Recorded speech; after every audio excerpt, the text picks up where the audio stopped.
Well, welcome to the video, guys. This is going to be a special one because I'm doing an AMA, Ask Me Anything, with Junior, the lead community manager for the upcoming VR game Seeking Dawn. And hopefully we're going to get some answers to some questions. We're going to be doing a weekly thing, hopefully. I don't know if I'll be able to be here for every single one that they do, but today we have one question so far from the community. Not everyone's jumps in with a bunch of questions, but there's plenty to go from on the YouTube video, the trailer announcements, and questions from Twitter and such. A few from my own followers, and from some VR friends in Discord. So hopefully Judy here is going to be able to answer one or two questions, or 10. Chris, thank you so much for having me. So far we have one question on Discord from Ultra Silver, who says, for someone new to this game who hasn't followed the development so far, what are a few features that you're excited about, perhaps some that separate this game from the rest in the survival genre? Yeah, so I think one of my favorite features so far from the game has been like the RPG elements. We've really made some huge improvements from a year ago to 6 months ago to today in regards to our RPG elements to the game. At its core, Seeking Dawn's a survival game, so you'll see low ammunition and then like scarce resources, but with the RPG elements, you'll kind of have an equal balance between finding out if you need to survive or seeing if you could raise your stats to see if you could survive for longer without having to, you know, build shelter or have to eat or any of that. So I really am looking forward to the RPG elements of the game as we dive deeper into the development. So there's going to be a full RPG system. So there's going to be like, is it going to be like level based, or are you going to have like specific stats that you can level up? Like, for example, a game like Ark Survival Evolved, if you're familiar with that, is it going to be something like that where you can increase like the amount of time until you're next going to be hungry or thirsty, or is it going to be more classic RPG style, like improving your accuracy and all those kind of things? Yes, we're taking a lot of inspiration from Ark Survival, both from their back-end development to also what they're doing for their community and their game. So there's definitely going to be elements where you'll be leveling up and raising stats and stuff like that. Right now, we do have it set as like auto stat boosts. So like if you level up, like the general stats that you necessarily need to survive will just automatically be upgraded as you level up. But I think playing around with the customization feature to really give the player a unique ability to kind of just build out their character a little bit more the way they want is something that we'll definitely look into. Oh, so that bit's still in development. That's that particular section of the RPG element. Correct. Yeah, definitely. But we're playing around with it, so we're taking a lot of inspiration from Ark Survival and other RPG games too that are pretty popular right now. All right, that's cool. The main questions I've really seen kicking around is things like, obviously, everyone has different levels of comfort with VR, and as I understand it from some of your announcements, you're going to try and cover most locomotion options. So as far as I'm aware, you're going to definitely have teleportation there as the thing, and full trackpad movement. Is that correct? Is that still happening? Yeah, that's correct. So during E3, we had a lot of great feedback from the community that came to our booth, and they all either liked it or a few of them didn't like our locomotion system. So we kind of took that to the heart, and we actually added 3 different locomotion options in the game currently. One of them is in the form of a weapon. It's not really a locomotion, but more of like a tool to use for kiting bosses. But you'll be able to flip the quote-unquote training wheels for newer VR users to more accustomed VR users from the settings menu at the start of the game or anywhere throughout the game. And then the second one would be so that you could have it throughout the game itself without necessarily needing to change it. So you'll see the locomotion system work as a teleport system for pretty much everything, which would kind of render the third option kind of useless. But for the third option, it's a teleportation weapon. We call it the personal teleporter right now, but it takes you forward or backwards in time. And it's pretty cool because it takes you back a significant amount of time. So you could actually just kite around or teleport with it as long as you have the ammo or energy for the weapon. So currently we have the capacity at 3 uses per reload. So I feel like that's a great mix between, it's a great in-between survival aspects of the game and like not wanting players to understand, like wanting players to understand that that's not like the option for movement. So you could use the personal teleport to move to places faster or to get to higher up places, but it's not necessarily your primary mode of locomotion. So we'll definitely have teleportation walking for the newer users, but we'll call them training wheels for now. So there's going to be teleportation, a specific kind of teleportating weapon, and full trackpad movements. Those are the three options at the moment. Correct. Yeah, definitely. And from the start of the game, you'll see the full trackpad movement, and then you could flip it on to teleport if you need to. Cool, because that is definitely probably one of the most biggest issues that we see with VR today is people can't seem to agree on what works best. Most games seem to be kind of trying to do everything. I know Hot Dogs, Horseshoes, and Hand Grenades has, like, I think about 6 different methods of movement now. So they have the swinging arm things, which personally I detest. I really hate that so much. And obviously right, they it have... fatigues you really quick. Oh, yeah, not just that, but it feels so... It's really janky. It doesn't feel quite as natural as you'd think. You'd think swinging your arms, that seems okay, but not when you're also trying to stop and then shoot something and then swing arms again. Not a big fan of that, but obviously for the people where that does work, obviously it's nice for them to have it. But yeah, it's great that you're aiming to have like multiple options so everybody's happy. That's just what we want to strive for, the happiness of the player, because I feel like that's the first thing we need to tackle into this VR industry is how happy are these players with the games that are currently out, and then how much happier can we make them by doing these like improvements to life for them. What would be the word for that? I would call that you're trying to aspire to ease of life. Have everyone having a great ease of life in the game. So if they don't like Right. one method, they can try another one and then see what is best for them. See what works best. Exactly. Yep.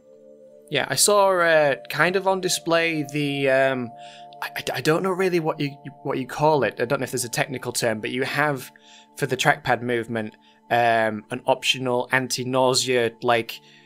What is that? It's kind of like it's almost like a camera stability effect with like a vignette surrounding the screen. What's that about? Is that like reddish filter kind of thing in the videos? Yeah. Is that what you're referring to? Yeah. So that's to prevent the from people from feeling nauseous, from getting like sick, from walking around and stuff like that.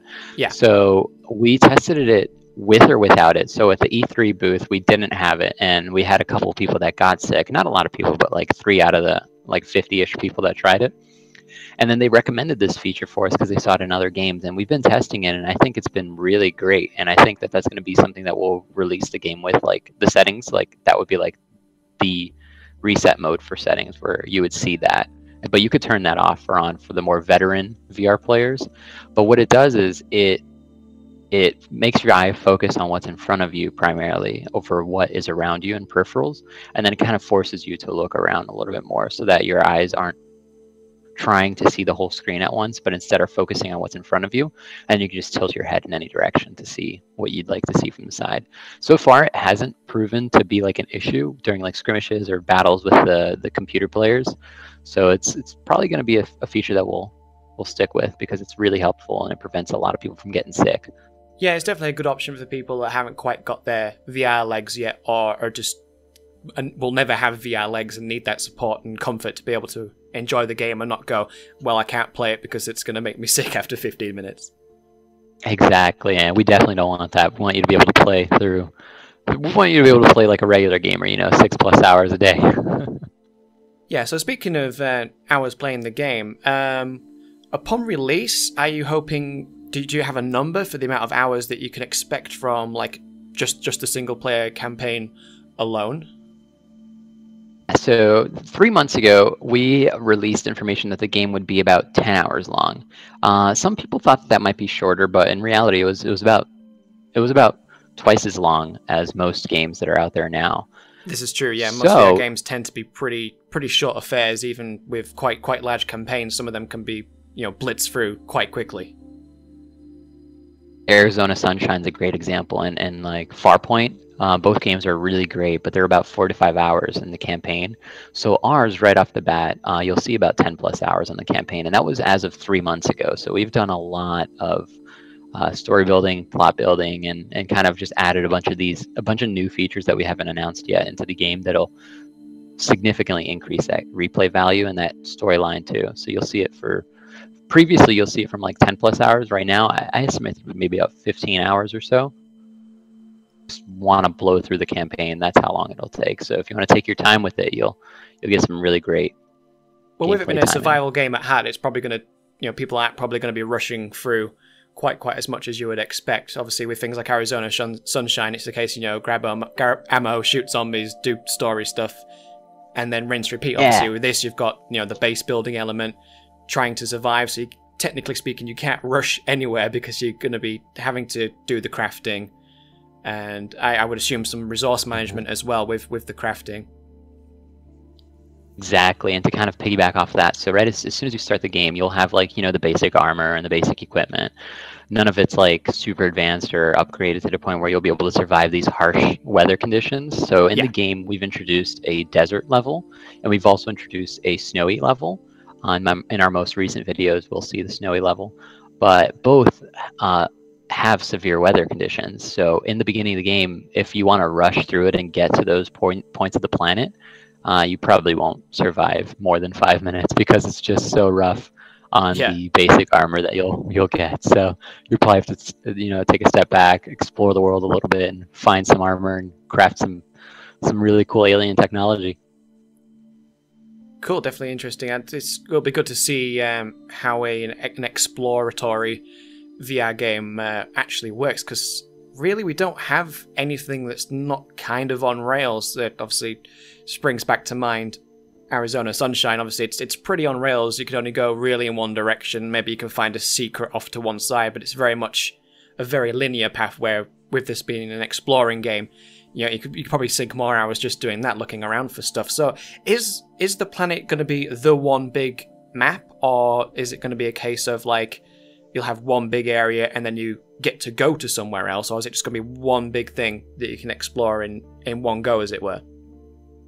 Yeah, so we're experimenting with that right now because it takes a lot on the system itself and the hardware if we were to make it like this super vast Grand Theft Auto or Skyrim kind of like open world. But it's also something that we want. So we're trying really hard to make it so that there's very little load time between areas. So if you want to go from the inside of your headquarters to like the desert level, for example, we want it to be like one fluid motion, but you would be able to get there from various different options. So you can go through like a cavern, or you can go through air, you can get dropped there from like an airship, or just straight up walking there. So we want that. We definitely want that because our game is an exploration survival game. But currently we're playing with it a little bit more. So we're kind of just taking the easy route and just moving our characters there when necessary. Yeah. So when it's complete, I want to say that we will have a true open world experience, but we have to really kind of see how the hardware takes it, because we also want you to be able to play for a long time, and we don't want the hardware to overheat or crash too from being this just ginormous world that you can explore. But that's not to say that you won't be able to do that. You'll definitely be able to explore and take any path you want to get to where you need to be. And there's going to be hidden things and hidden items and a bunch of other things in between those paths. Nice. It's always good to go off the beaten track and go fully exploring with no real, no compass heading. Just go, right, that looks interesting. Let's go over this way and see what we can find. Exactly, and you could totally expect that. And there's going to be some actual quest elements in the game, or can you not really talk about that at the moment?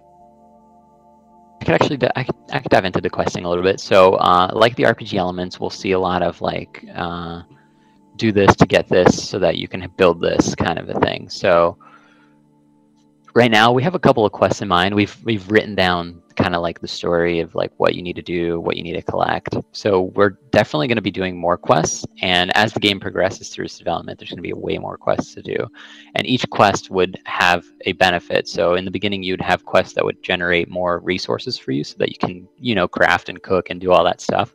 But towards the end of the game, or even the middle of the game, you'll see quests that'll help you get these like super rare minerals or super rare resources that can help you upgrade your bases or upgrade your defenses, or even build or reversed engineer some alien technology so that you can survive a little bit more or do more damage against the enemy fleet. That's The great. plan It's has it's tons sounding of very flaws. ambitious. It's been like a year and a half in the making. A year and a half. I didn't actually realize how long the development had been. It's some time. Much improvement since. Yeah, I mean, has much changed since the last reveal video? I think is that the only video that we've seen so far? The early access trailer. We have out so far. It was the first cinematic trailer that we released a while ago, where you saw some of our assets and a bunch of other things that we introduced in Seeking Gone originally. Like you could see like a tutorial mode in the beginning, and then we have our 6 minutes of gameplay, which was released back in June, I want to say, and it was shared on Upload VR, and that's where people really got an understanding of what Seeking Gone was and what to expect. And then of course we have our co-op gameplay trailer play video. Oh, I don't believe that I've came seen shortly that. after. Yeah, I've seen Well, the 6 minute one, but I didn't realize there was one specifically covering the co-op. Although that does lead us nicely into the question of co-op. Is it just going to be 2 people max, or are you guys looking to, well, see how far you can push it? I imagine with the kind of ambition that you're aiming for with the game that 2 is probably going to be the max, or are you thinking of going further? So without spoiling anything or without going into too much detail, we co-op mode, so you'll definitely be able to play with like your best friend or your mate, and it's cross-platform play. So if you own an HTC Vive and your friend owns an Oculus Rift, you guys could still play together, jump into the same, campaign and just go through it from start to finish together. But we are looking into expanding this, and that's as far as I could say into this, because we're making some new announcements soon regarding that. Oh, I see. It wouldn't happen to be like a player versus player mode or anything like that, would it? An arena? Well, I don't know. I mean, Fortnite's kind of taking the sunlight from us right now with that, so I don't know if we'll be able to compete against them with an announcement like that. But it'd be really cool to have that in VR, and I don't think we're going to overlook that. The cross-platform was actually announcement another question that some friends asked me to ask from the VR Discord. I don't know if you're aware of his channel, but Tribal Instincts has quite a big following on YouTube, and I'm part of his Discord. And I was like, anyone got any questions they want me to ask while this little interview is going on? And there was a couple of questions. It seems like most people are asleep or at work or school or college, but there was a couple of questions, and one of them was the cross-platform question. So it's good that we've gone over that already.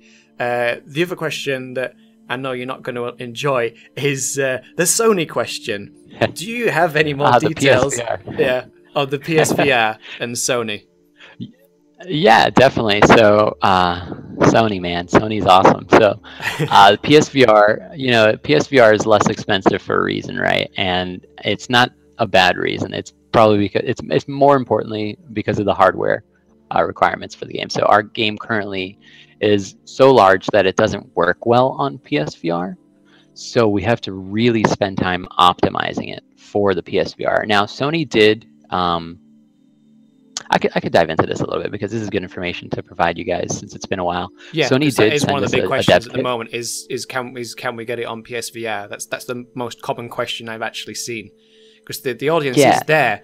Obviously, because the PSVR, while I'm not particularly a fan of it, I understand that it is a great entry level into VR, especially if you already own a PS4. It's a no brainer. It's like was that $240 or $300, and you can do most of what all the other VR systems can do. Not as well, but you can definitely do it, and it's obviously a big step up from putting your mobile phone into a box and then putting that on your head. It's good, but it's not something I would strive to go out and get myself. Obviously, owning a Vive, that's pretty much the full experience, unless you buy some add-ons for the Oculus, so it can do the full room scale business. But obviously, there is a really big audience for the PSVR.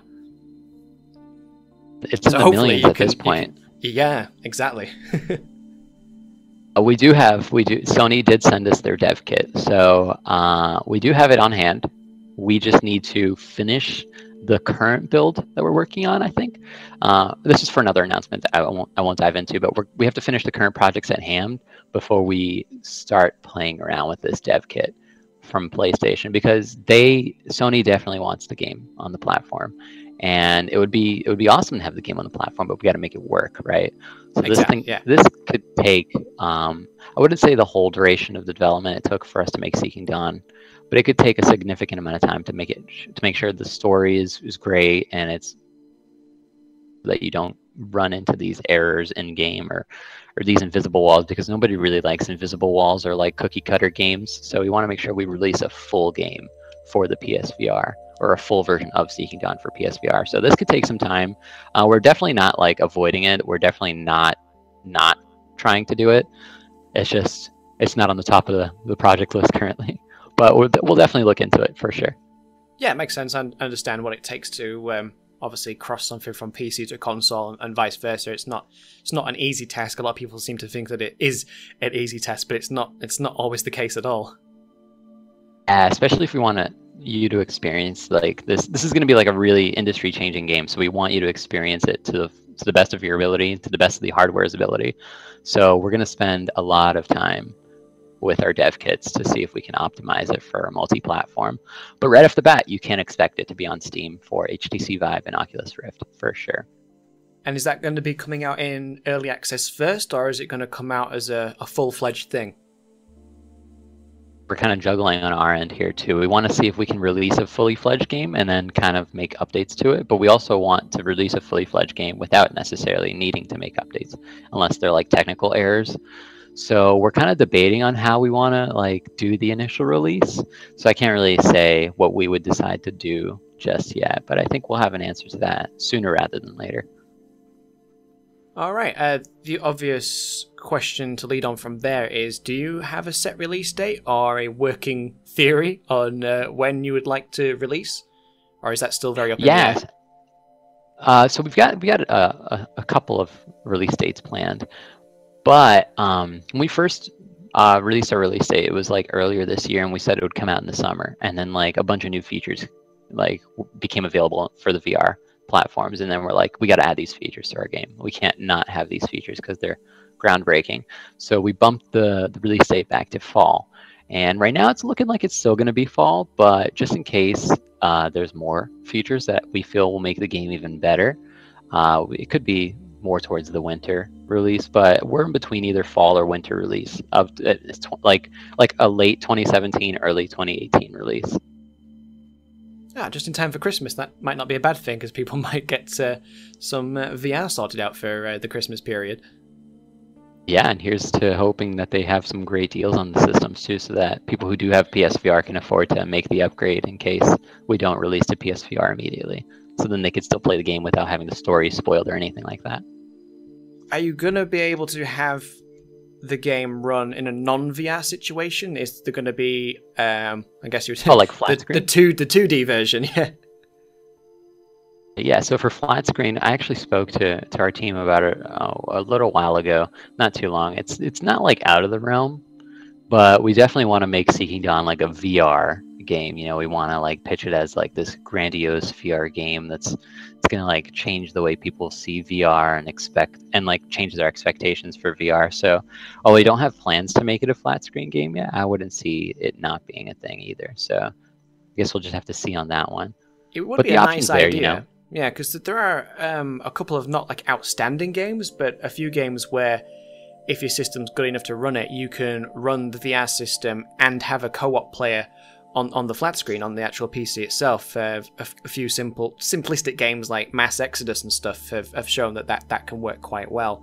There was another game, I think it's called Containment Initiative, where you have the PC player as like sniper cover fire for the VR player that's in the city fighting zombies and stuff. So it would have been kind of cool to possibly have a co-op situation for this game where you could have another player either on their own PC or on the same PC locally, you know, even if it's just doing, you know, very, very simplistic tasks like helping gather resources or something. You know, it's a nice idea if you guys can pull that one off.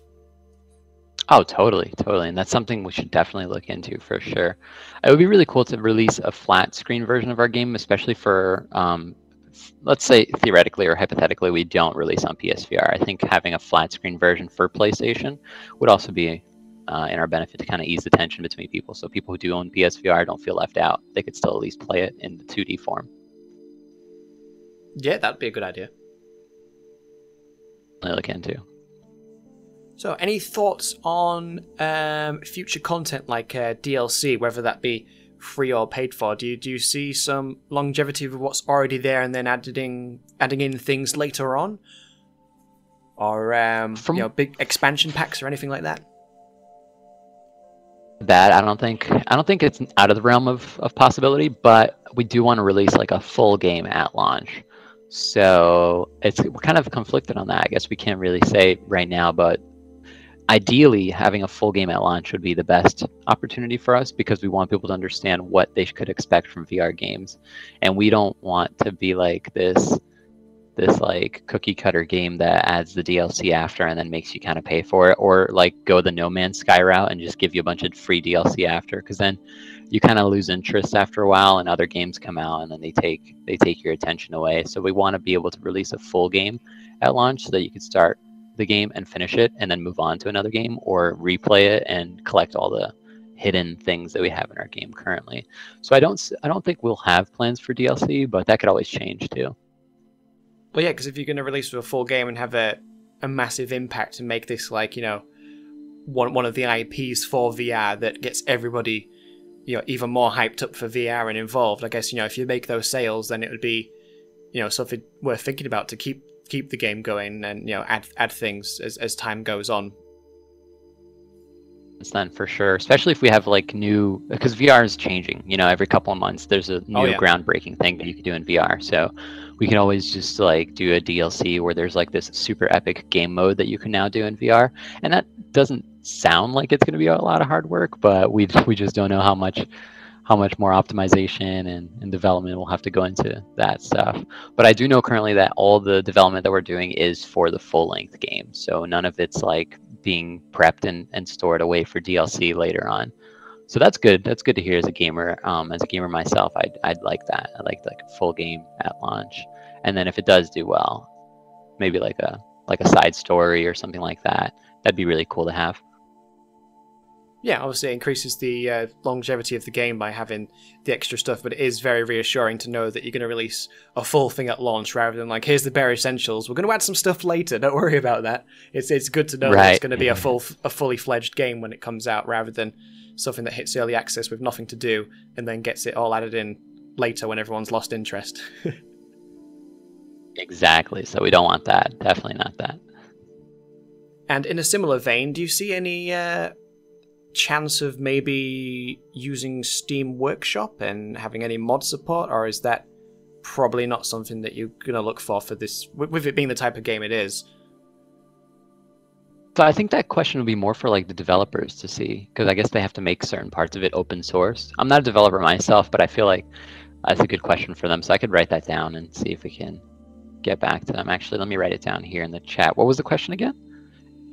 Whether there would be mod support or features like that, would work with Steam Workshop and stuff, user-created content like, new base materials, or kind of like how it is for, again, Ark Survival Evolved, where, half the game's success is actually down to the things that the modding community have created. Oh, gotcha, like skins and stuff like that to make the game kind of look a little different. Cool. Yeah, I feel like that's something that we can look into for sure. I know we have an ambassador program that's currently in development, and one of the rewards for the ambassador program is to have like something in-game named after you, or some kind of asset in-game that changes the skin of the weapons that you carry. So that is one of the rewards that you'll be receiving. So I feel like if we could do that, and if we could deliver on this reward, we could totally look into Steam Workshop and making it so that mods are acceptable. But it all depends on how our developers feel and what they think is best. So yeah, something okay. we definitely we'll leave that one with them then. See what if they give you an answer for another time. So that brings us up to about 30 minutes. Was there any other things you wanted to add for this particular video until the next one? Or do you think we've covered a nice bunch of things? Just the ambassador program. Yeah, tell us a little bit about that, the ambassador for those that don't know. For the ones that don't know, the ones that haven't been in our community, the ambassador program is something that you'll be able to refer your friends to kind of check out Seeking Dawn and check out all the features and stuff and like get really hype about the game. And it's our way of rewarding you for sharing content, and for sharing our content, for sharing our website, and for sharing like knowledge of Seeking Dawn with your friends. We kind of reward you. So for every friend that signs up, you get X amount of points, and when you reach a certain amount of points, you get bumped up to the next tier. And for each tier that you reach, you get the rewards for that specific tier. So currently there's 8 different tiers, and each tier adds on one extra thing that you'll be getting. So we have anything from like t-shirts to hats to backpacks to a standard edition copy of Seeking Dawn once it's released. And of course we have like meet and greets and like signed autographed posters and stuff like that. So we'll be releasing more information on that real soon. Oh, cool. That's pretty neat. Is the website up and running now, or is it still in progress? That. Yeah, so the website is multiverseinc.com. It's the website we've had for the longest time, but currently I just finished changing some of the images that we're going to put on the website, and we're going to release a newly designed website really soon. In this newly designed website, you'll see things like an updated press kit if you're media, or our dev diaries are, because before we had a dev diary section, we would have like content, but we weren't really doing a good job of updating it. So we've definitely taken responsibility for that and actually added a page where you can go and check out our weekly dev diaries. So that's something that you'll see on the new website too, and something to look forward to. So as soon as we get that website out and up and running, we'll definitely promote it everywhere. But for now, I would probably suggest that you guys join the Facebook community group. And if you don't have Facebook, you could always join the Steam community group. And that's all the information that you can find on our social media platforms. You'll see the links to those groups. And of course, you can always just join our Discord channel. And we'll be doing these AMAs weekly, so you'll be able to get a feel for the game and its progress this way as well. Right, cool. That's a lot of information. I'll put some links in the description of this video below, so you guys that are interested and want to be part of the community before the game's even released, you want to see some screenshots and videos and all that good stuff, then definitely check the links in the description below, because I'll put them all in there to make things a bit easier for people to navigate to. Awesome. Thank you, Chris. I appreciate that. Yeah, thanks for having me for this first AMA. Yeah, this has been great, and I'm very looking forward to the next one that we do together. I think this will be a great partnership, and I think the community is going to love this. Thank you so much, Chris. I really appreciate it. Absolutely, anytime, man.